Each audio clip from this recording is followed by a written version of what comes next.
communication that leaves many in confusion.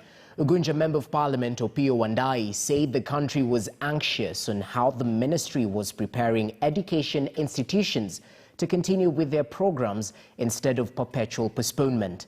The legislator, who is speaking to the press in Ugunja, Siaya County, said that the more Kenyans listen to communication from the Cabinet Secretary for Education, Professor George Magoha, on the subject, the more they get confused, as nothing tangible seemed to come from the ministry. You know, I keep on listening to this communique from the Ministry of Education. But the more I listen, the more I get confused. Remember when the COVID-19 pandemic was declared in mid-March, schools were abruptly closed, or in fact all education institutions. And the indications we got that time was that perhaps the schools would reopen in second term, which was supposed to be early May.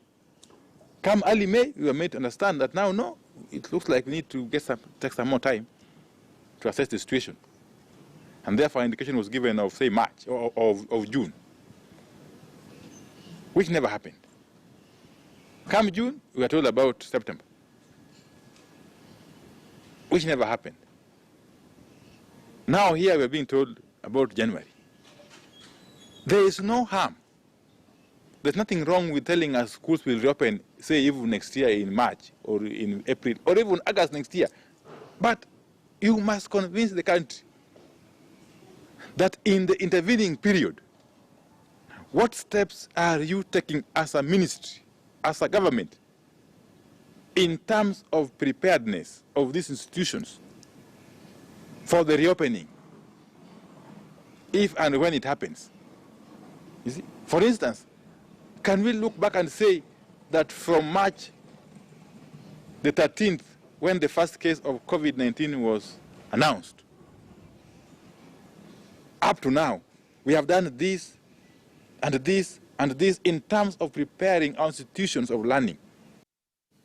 Panic has gripped residents of the Fathers Trading Center in MoE County after the Fathers Health Center was closed down